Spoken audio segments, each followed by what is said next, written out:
You know what? The best thing you learn from the worst time of your life is that you get to see the true colors of everyone around you. Sabi nga nila, sa panahon kasi yan, ang dami mong kaibigan. Pero sa panahon ng kagipitan, sobrang swerte mo na kung may isang matira upang samahan kang lumaban.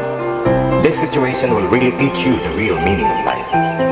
But do not be depressed if they refuses to help you. Do not be sad if they ignore you. Tumayo ka at gawing sandalan ng Panginoon. And one day, you will be thankful to those who said no because you did it yourself. God bless everyone. Welcome to my channel. We all content.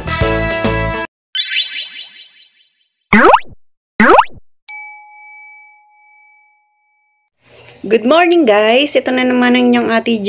For today's video ay ibabahagi ko sa inyo yung aking ginagawang alingatong tea. Siyempre po, guys, itong alingatong tea ay ugat ng isang kahoy ng alingatong. At ilalaga ko siya guys. Tapos lalagyan ko siya ng dahon ng banaba.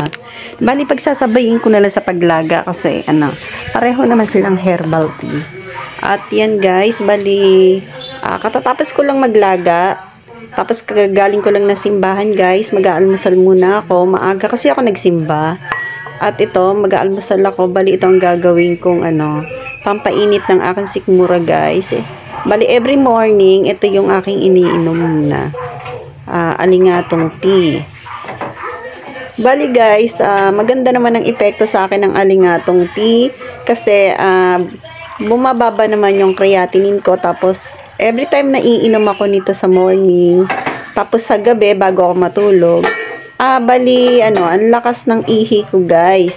Maganda ang pag-ihi guys ng ng patulad ko kasi nababawasan guys yung aking creatinine kapag nakakaihi at nagpa-function ng aking kidney. So yun guys, maganda naman ang naging result ng aking creatinine ngayong month. Bali guys, ito ay honey bee. Para masarap siyang inumin, linalagyan ko siya ng honey bee sa kutsara. Tapos doon ay herbal na rin naman yung honey bee guys.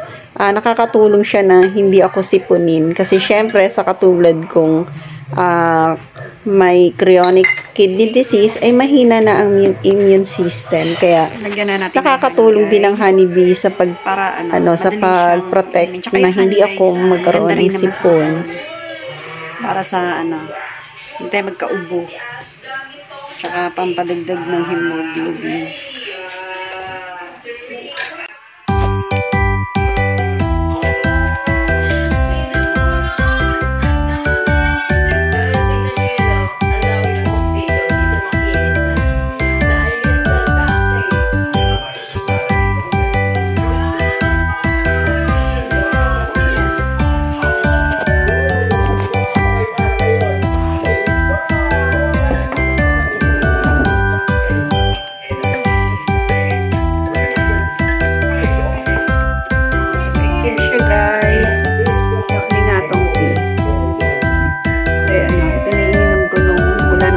Baba yung hemoglobin ko.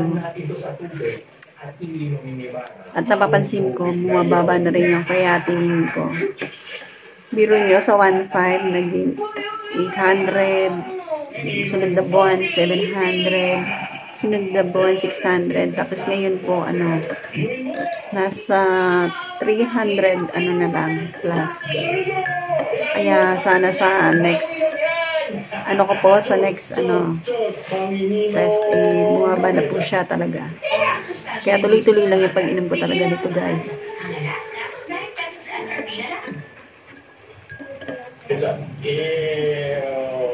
Nilaga ko siya ng maigi. Medyo na siya. Pumait-pait konti pero ayos lang kasi matamis siya sa